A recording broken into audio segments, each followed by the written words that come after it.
This episode of the LCTV News is brought to you by Encompass Health, North Shore Community College, Leo Inc.,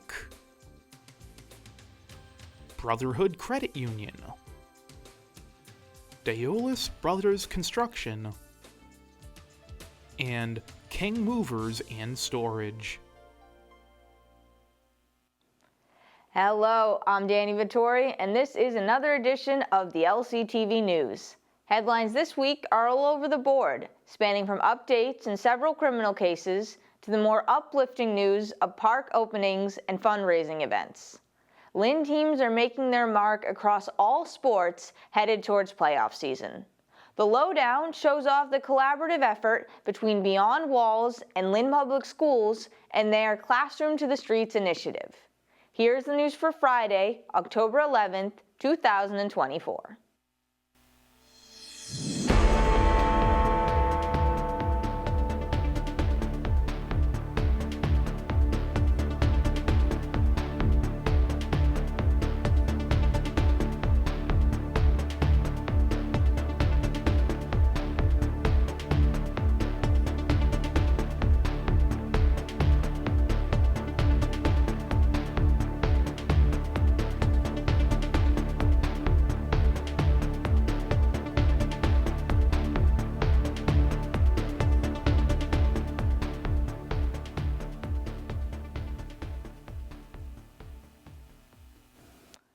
"32-year-old Angel Avellino of Lynn was charged with murder in New Bedford after police responded to the stabbing of a 51-year-old male. The victim was transported to St. Luke's Hospital, where he was pronounced dead, according to the Bristol County District Attorney.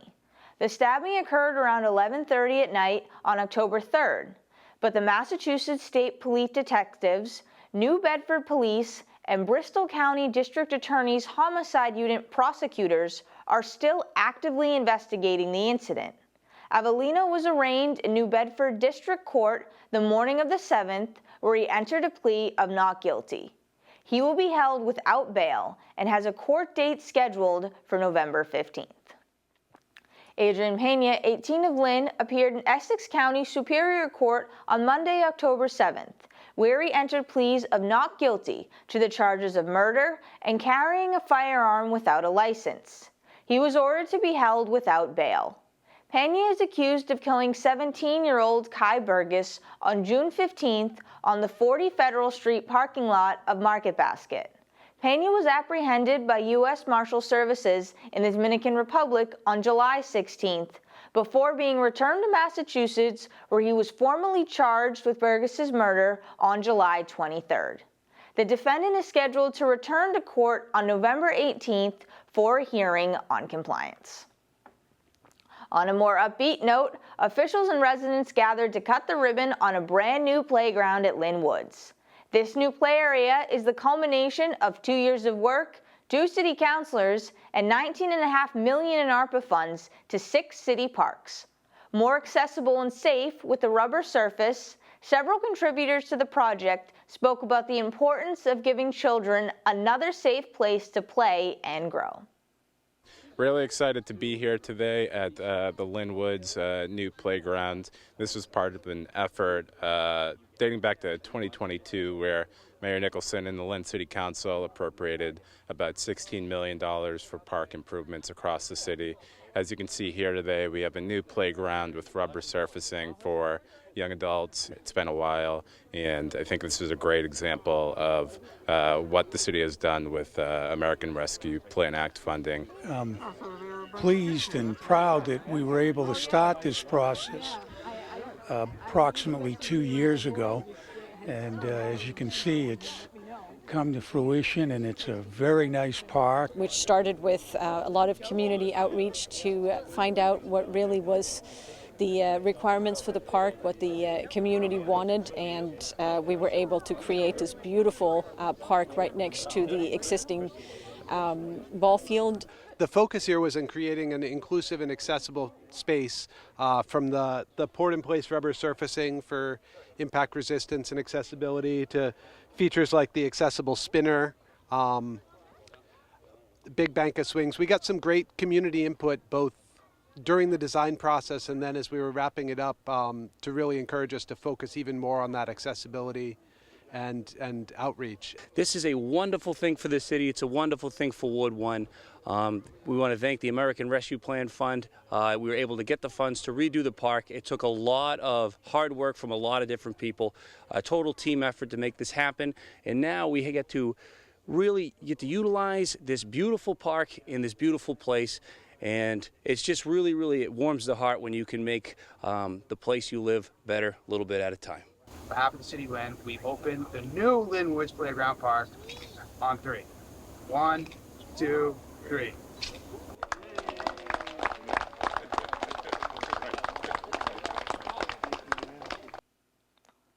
On Monday, October 7th, the MBTA announced that weekday Lynn Ferry services will be extended through November 29th.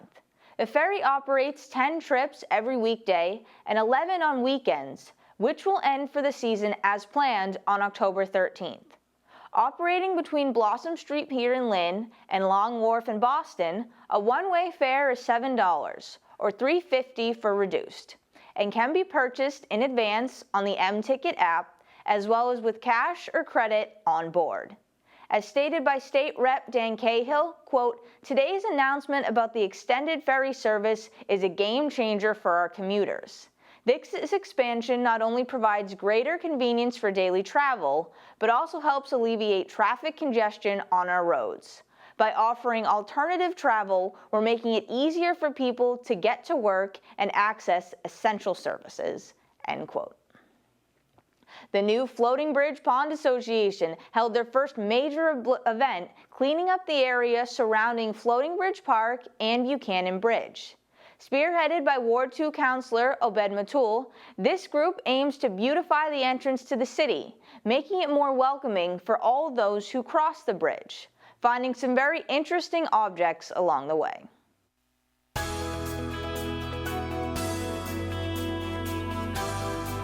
Hello, my name is Obed Matul. I am the Ward 2 City Councilor, and we are here at the Floating Bridge Pond. Today is the first major project that we have with the newly formed Floating Bridge Pond Association. We are doing a cleanup here at the pond, making sure that we maintain it. We're going to remove invasive weeds. We're going to remove a lot of trash. 2 tires so far, rugs, things like that, everything. Unfortunately, it's a sad situation, but we're here to make sure that the pond is clean, that we maintain it. We're going to be trimming and pruning some branches, some trees, removing all of those invasive weeds. So when I was campaigning last year, I noticed that the pond is a gem coming into the city.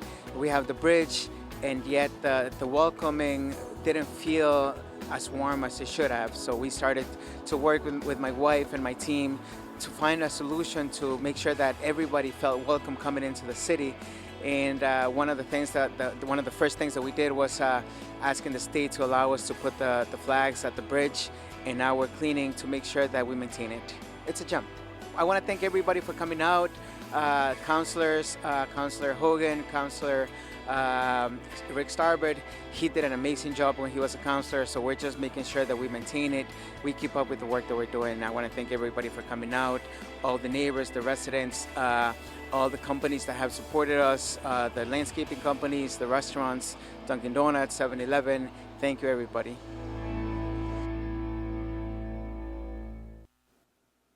Personally, I've never picked up a pickleball paddle, but LCTV did stop by Clark Park Street to capture people participating in the 2nd annual pickle-boo tournament.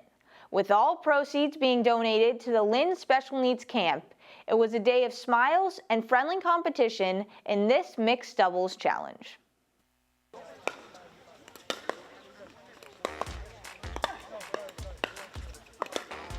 My name is Sarah Caliento.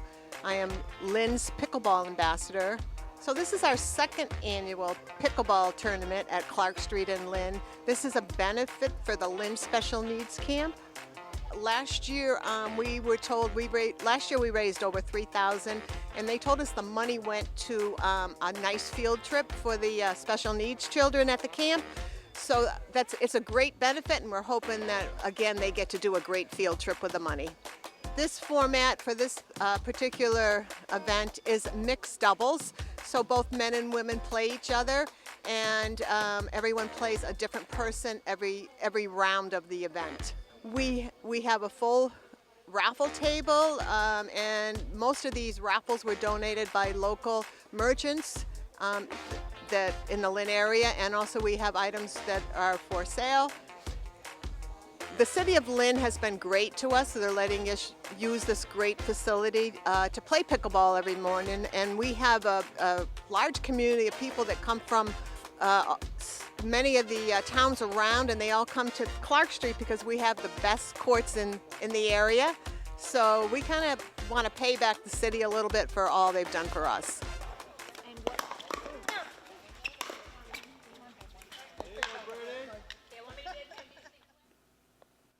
The office of Seth Moulton announced that Lynn Community Health Center was one of 400 community health centers to receive a piece of the $240 million in Federal Behavioral Health Service Expansion Awards. LCHC earned $600,000, which will be used to strengthen their behavioral health training program, which trains professionals on evidence-based, culturally responsive intervention with the focus on short-term and group therapy. This training shifts from the traditional model of therapy, allowing patients to focus on specific concerns and make tangible changes in their day-to-day lives, addressing their needs at a faster pace. Director of Behavioral Health Training, Dr. Diana Westberg, gave the example of depression, where group therapy not only deals with this specific issue, but provides social interaction for patients. Additionally, this grant will provide more support to nurse case managers working with people with substance use disorders. From a technological standpoint, LCHC will improve telehealth services, adding new technologies and systems for improved patient access and efficiency. Lynn seniors got a treat in the form of a visit from Harvey Leonard, former chief meteorologist for Channel 5 Boston. Leonard came to the Senior Center the morning of the 8th to share his 50-year career journey and what he has learned along the way. Give a beautiful welcome to our very own legendary Harvey Leonard! Hi, everybody. Leonard is most known for his role as the former chief meteorologist on Channel 5 in Boston for 25 years. He is the meteorologist that is known for and credited for coming up with the correct prediction for the impact and intensity of the blizzard of 76. Sorry, the blizzard of 78. Throwing in some jokes along the way, Leonard referred back to his childhood and how fascinated he was with storms, even at a young age. Thunderstorms, tornadoes, tropical storms, hurricanes, but the type of storm that I was always most captured by were the winter storms, the snowstorms. Beginning his career at Universal Weather, Inc., procuring forecasts for the aviation industry, Leonard took the audience through his journey from his lesser-known days in radio to his eventual position as a television meteorologist. We'd like you to become our chief meteorologist. And I go, just like Ralph Cramden would do. Okay? I was flabbergasted, but in my mind, I was immediately realizing that if I take this job, I feel bad for them because they think they're getting the person. They don't realize I did self-hypnosis to do the audition, but actually being live on television, I will be a complete basket case. All in all, it was a successful, engaging morning for the seniors, staff, and guests alike. For LCTV News, I'm Danny Vittori. For those who cannot make it to the Lynn Museum to see United Lynn Prides Through a Rainbow Lens, a reflection on Lynn's LGBTQ+ history, there's now a virtual option. Using a 360-degree virtual museum on your phone or computer, you can experience the entire exhibit online.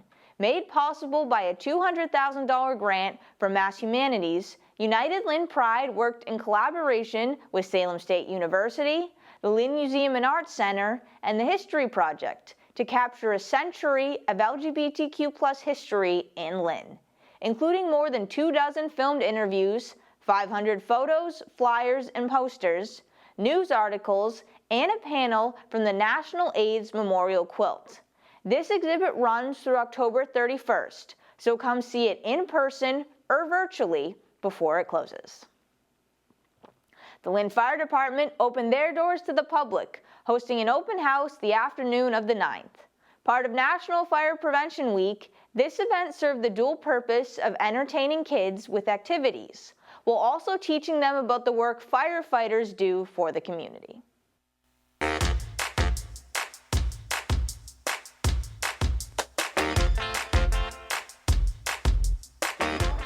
Hi, my name is Dan Sullivan. I'm the fire chief here in Lynn, Massachusetts, and we're here today to celebrate Fire Prevention Week. So our men and women have come together today to invite the community in to have some pizza, look at some of our equipment, and see some of the activities that we do. So out back we have the kids going through a smokehouse. We got a bounce house for them to play in, and right over my shoulder you can see the kids are spraying some water at a simulated fire in a house. This event we host every year. It's usually the first week in October. You know, we try to do it on a Wednesday right after school when all the kids can come and see what we do, and it's a good time for all. Hopefully the kids will get some of the thoughts and ideas for what if there's a fire in their house, or what if there's an emergency, who they can call and what they should do in case that, in the meantime, until we can get there to assist. I'd like to thank all the community partners that have come together to help us. We had Domino's that have reached out. We've had Walmart, and Councilor Obed Matul has graciously constructed all the signage for us. I'd also like to thank the members of our department for putting this together and really showing what we do to the community. On the one, the sports update.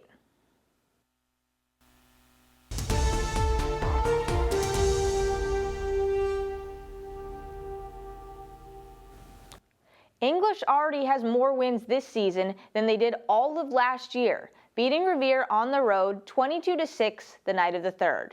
After a scoreless first quarter, Beauchamp began the scoring for the Bulldogs with a 12-yard TD run. Revere scored to make it an 8-6 game, but Shane Knowlton-Samard fielded the ensuing kickoff at the 20 and ran it all the way back for an 83-yard touchdown. In the second half, it was Knowlton-Samard again on a connection from Jaden Rosario on the 5-yard line for the eventual 22-6 final. Classical entered enemy territory and escaped with a 30-28 win against Medford. In a game of runs, the Rams took an early 16-0 lead, courtesy of a 76-yard score from Tyrene Hu and 25 jump ball catch from Jabin Pierre. Malden answered with a safety and score, but it was the Classical QB Havon Claiborne coming up big with 23 and 68-yard runs for 2 more touchdowns. In the second half, Malden scored twice more, and Claiborne went down with an injury, forcing the Rams to run a Wildcat offense the remainder of the game. The hosts tacked on a 73-yard completion and 2-point conversion, giving themselves a chance to win in the final minute, but Hugh came up with the game-winning interception for Classical. When two 3-0 teams meet, you would expect a tight battle, but St. Mary's proved to be the better team, winning handily over Cathedral 38-12. The Spartans' offense is generating an average of 33 points per game, but defense was the difference this time. Cathedral did not gain a single yard of offense until the minute mark of the first quarter. Additionally, on their second play from scrimmage, a short pass by the Cathedral QB was picked off and run back for 6 by St. Mary's Jake Peterson. The Spartans' defense added on 4 sacks, 4 tackles for losses, another interception, this time by Michael Sherman, and a safety from Adrian Liu. As for offense, QB Yanel Bellard took one in himself in the first. From there, Tyler Guy was the guy, recovering a fumble in the end zone and catching a pair of second-half touchdowns. A Friday night game set up a 2022 Division VIII Super Bowl rematch between Kip and Hull. Hull was victorious 2 years ago, but this time it was the Panthers getting the last laugh in a 29-13 final. Jose Cavarria opened up the scoring for the Panthers on a 5-yard run while also grabbing 2 of the 5 interceptions Kip had on the night to gain a 16-6 advantage by halftime. Hull bounced back, scoring on a 90-yard fumble return to get within 3. From there, it was freshman QB Danny Ortiz leading the Panthers and emerging the hero. He led his team down the field on 3 straight handoffs before taking it in himself from the 1. Ortiz scored once more, this time on a 4-yard run to seal the victory. Senior night was made even better for the Spartans, who took down Cathedral again, this time 3-1 in volleyball. They followed this up, traveling and losing to Bishop Fenwick 3-1 the night of the 7th. On the flip side, both Classical and Tech took care of business in their respective matches. First up, the Tigers had a 3-0 sweep of the Salem Academy Navigators. Tech dominated the entire match, never allowing Salem to score more than 13 points in a set. Contributions from across the lineup, Adrian Gotti earned 8 digs and 4 aces, while Leah Morales had 11 aces, 5 digs, topped only by Zahara Belizar, who registered 10 assists, 8 digs, 6 aces, and 4 kills. 2 more Tigers combined for another 5 aces on the day. The night of the 8th was just as successful as Lynn Tech upped their record to 9-5, blanking Neshoba Tech 3-0. Meanwhile, the Rams had a similarly dominant day, sweeping Everett in straight sets and beating Malden 3-1 for their 12th and 13th wins. Against Everett, Emma Cavalier led the Rams, recording 26 assists, 2 kills, 2 aces, and 3 digs as the setter. Back on home hardwood on the 9th, Classical lost the first set to Malden before winning the next 3. In an action-packed game, the English boys battled to a 1-1 draw with Revere on the 8th. The Rams did not fare any better as they traveled to Medford and were blanked 2-0. No home field was no issue for the St. Mary's boys, who traveled to Bishop Fenwick and walked away with a 6-0 victory. 5 different Spartans scored on the day to support another shutout performance by their defense. They won again, this time blanking Bishop Stang 4-0 on the 9th. The Spartan girls team was hosting Bishop Fenwick, but came away with a similar result, winning 3-0. Sophia Skabikis was all over the field, netting 2 Spartans goals and assisting on the 3rd. Versus Stang, they battled to a draw with 3 apiece on the 9th. Cross country pitted the arch-rival Rams and Bulldogs against each other. In the end, it was the Classical boys and English girls emerging as the victors. Elijah Morin had a second-place finish in the Rams' 33-24 win. In a much tighter 28-27 contest, Maddie McHale grabbed first overall for English. At 4-1, the Patriots show no offensive firepower and are shaking it up this week, announcing rookie Drake May as the starter over Jacoby Brissett. Following a 15-10 loss to the Miami Dolphins, where New England ran out of time in their final drive, maybe new blood can bring a much-needed spark. With so many organizations in this city, collaborations are becoming increasingly popular. Recently, Beyond Walls and Lynn Public Schools teamed up to connect students with professional artists to create several new murals. Artists drew inspiration from interactions with students, where they shared challenges and triumphs in their lives. Here is the lowdown.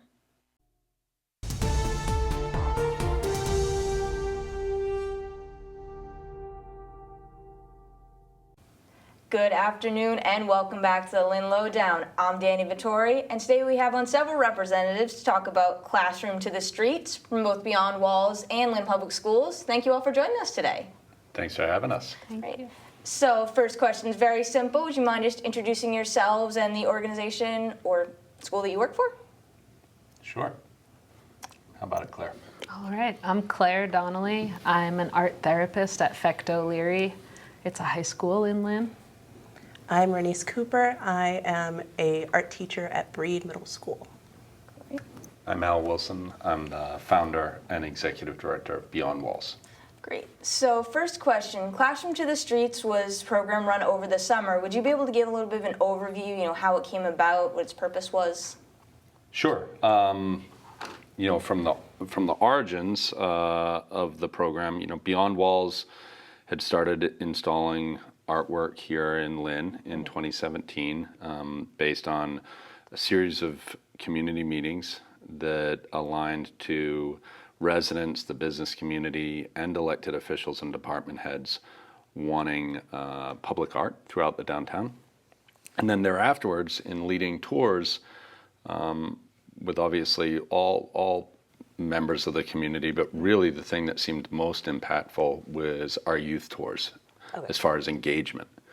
And so we've had a long-standing relationship with Lynn Public Schools and St. Mary's to facilitate that. And this new iteration of Classroom to the Streets is just a continuation of us trying to figure out with Lynn Public Schools how it can be even more engaging. And then you both were teachers in the program. How did you both get involved in it? So I was also a student within Lynn, and the art director, Patty Klobansky, she invited me into this program as a teacher to work with mural artists and be engrossed in the process of making a mural, and to take that experience and teach it to my kids. Oh, great. So I was also one of the fellows chosen to participate in the Classroom to the Streets program. And I worked with the Clandestinos. They're a couple. They're from Toronto, and they're two different artists. Is that? Okay. And I had such a great time from watching the whole entire. Al called me or texted me and was like, hey, this thing's going down. Can you come watch the projecting? And I was like, yeah, I'll drop everything. And I went and I watched that. And then just to watch the entire process unfold and get to know the artists and just hear about their own journeys as artists and what inspires them. And then also the most meaningful thing was using the voice of the students that I work with to help create the theme for the mural. And I'm really excited to see what it turns out to be, like this whole program. I'm excited from the energy that I've gathered from this whole experience. And I know that my students can see it in my face constantly. And from what I saw, there was hands-on experience, worksheets, watching interviews with the artists. The kids really were immersed in it. And I'll ask, how long was the program, and what did you see happening as the students got more and more involved? Yeah, so the program, in its original form was Beyond Walls working with educators to create lesson plans around the art. And the artwork is from such a diverse portfolio of artists that it reflects a lot of the cultures of this community, which is extremely diverse, right? So the themes that are in it, the meaning behind the art, naturally lent itself to an educational resource that could be taught in the classroom. And then we could get those kids out into the streets, hence Classroom to the Streets, to actually then take in the art that they've studied. And so this sort of newer version of that was Beyond Walls engaging with art educators here in Lynn, for the educators to be sharing what some of their challenges are and what their kids are going through. And then through those meetings, Beyond Walls then was able to find artists who wanted to work with educators and wanted to understand what the challenges were. And then we partnered them up. So based on the artist portfolio, they either were a fit for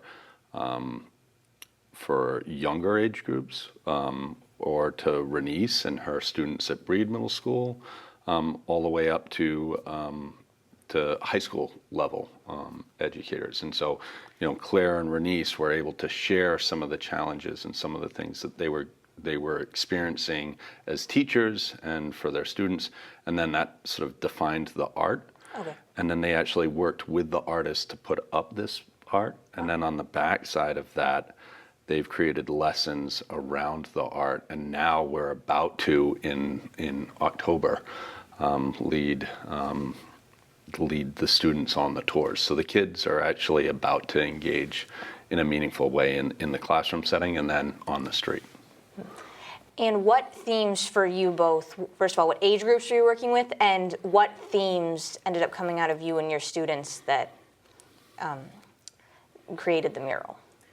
So my classes are all 6th grade group of my school. And the mural that I helped work with is with the artist Dovente, and his artwork is very much about children and children at play and using their imaginations. So for my lesson, I decided that my students would create a board game just using their imaginations and whatever materials we had in the classroom. So that way they can work on using their imaginations as opposed to their usual form of entertainment, which is playing video games. And so far, the kids are really enjoying the process, and I'm really proud of them for what they've created so far. Awesome. Nice. So I work with high schoolers, and the theme that came up for the piece that was created by the Clandestinos was a nature versus technology. Just thinking about kind of along the same lines, how technology is like such a big part of everyone's life. Right. It's a great thing, but it can also kind of hinder people's growth academically. So being able to tap into something else like nature, which has always been here to my knowledge, and just kind of reclaiming that. So that was kind of the theme that was brought up by some of the students. And it actually came up in conversation recently, last week with one of my classes, how they feel like nature's taking over. And I was like, tell me more. This is amazing. It's really on point with what I'm doing right now. Cool. So I'm really excited to take them to go see the murals in real life. Yeah, and you mentioned that the tours are going to be in October. Mm-hmm. When are they taking place, and how are they organized? They're back-to-back Thursdays. Okay. And so, we have younger students all the way up to high school level students. And so Beyond Walls will be leading these from Mount Vernon Street, where our office is. But we'll be seeing several of the newly installed pieces of art that they will have studied in the classroom that their teachers actually worked on, which is pretty cool, as well as some of the other pieces that are in the downtown. Great. And I'll ask both of you, what would you say has been the most rewarding part of this whole experience? I would say just learning how difficult it is to be a mural artist. Yeah. Watching Dovente and his process was absolutely nuts. He worked from the beginning of the morning to the very darkest parts of the day, and it was very inspiring, and his dedication was amazing. So I think that dedication is moving into me working with my students as well, and they see that dedication in me that I really want them to do well, and I think that's kind of rubbing off on them as well. So I feel like the most rewarding part is the passion behind the whole process, from getting to meet the artists and seeing how passionate they are about the pieces and just the work that they do and the path that they've taken in their own life, and then how inspiring it was to be a part of that process, and then how inspired I am by all of the artists, and I keep talking about it all the time. And my kids are like, okay, enough. But no, they love it. And I think they're really looking forward to seeing them. Yeah, I know. I'm very excited to see what they created, because there are so many murals around the downtown, around this area, that are just so incredible. And I do have to wrap up in a moment, because that went by so fast. But is there anything else that any of you wanted to mention that I didn't touch upon? I mean, the lesson plans that have been existing are on our website, beyondwalls.org. Any educator can use them. The public can review them. And then, we're super excited and blessed to be operating in such an awesome community. And for me, the thing that's getting me up in the morning that I'm most excited about is working with the educators in Lynn. They're just salt of the earth, awesome people, and really this is where the rubber meets the road, right? They're teaching the future, and I think we can do incredible work working with Lynn Public Schools and St. Mary's, and I'm excited for the future. I think it'd be really awesome to see what the next steps would be for this. I'm excited to share the lesson plans with the students, but it would be so cool to have artists coming to the schools and doing so the kids can experience what I got to experience. Because I think it's very meaningful what we did. I'm not putting that down at all. I want everyone to experience it, and especially the kids, because that's who we're trying to connect with the most through this whole program and fellowship. So I'm excited about the future. As a Lynn alumni, and I still live in Lynn, this is my home, this program I think is very, very valuable to the students and the children here. I think they definitely deserve to have a piece of art somewhere around them, and Beyond Walls is bringing that to them. Well, you've got me really excited about this program, so everyone's excited, and I'm so looking forward to seeing those murals when they become officially unveiled. And once again, I'm Danny Vittori. This has been the Lynn Lowdown, and we'll see you next week with more guests.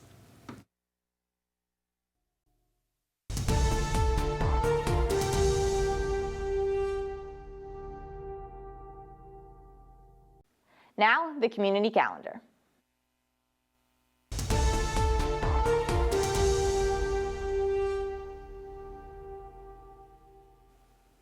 Wayne Alarm Systems is partnering with Boston Children's Hospital to host a blood drive on October 17th from 9 a.m. to 3 p.m. The Boston Children's Hospital's Bloodmobile will be at the Alarm Company, 424 Essex Street, and anyone interested can book an appointment online.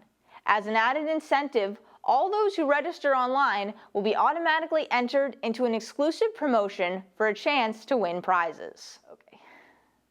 Anyone interested in murder mysteries, the Lynn Public Library has the event for you. Lizzie Borden and the 40 Wax, a performance by Delvena Theater on October 17th from 6:30 to 8 p.m. Travel back in time to August of 1892, when spinster Lizzie Borden was accused, tried, and acquitted for the vicious axe murders of her father and stepmother. This true unsolved murder continues to fascinate people for over 100 years, and this is your chance to become part of that history. Witness a mock trial where you, the audience, act as the jurors, questioning Lizzie and voting on her guilt or innocence. This performance will be put on by two actors playing multiple roles, educating the crowd about the crime and allowing them to decide the outcome. If you have old documents piling up, the DPW is hosting a paper shredding event on Saturday the 19th from 9 a.m. to noon at their facility. There will be a camera inside the truck recording all the shredding, giving you the option to stay and watch or trust a member of the New England Security Shredder to shred your confidential documents and transport them for recycling. Make sure there is no plastic bags, cardboard, or metal, but staples and paper clips are acceptable. All materials will be recycled and shredded and continue on site until the truck is full. That wraps up the news for this week. As always, you can go to our website, lyntv.org, for videos on demand, the most complete community calendar in the city, and press releases. If your interest lies in videos, go to Lynn Community Television on YouTube. And follow us on social media at Lynn Community Television for breaking news, updates on stories, and more. I'm Danny Vittori. This is the LCTV News, and we will see you next week. This episode of the LCTV News is brought to you by Encompass Health, North Shore Community College, Leo Inc., Brotherhood Credit Union, Daolis Brothers Construction, and King Movers and Storage.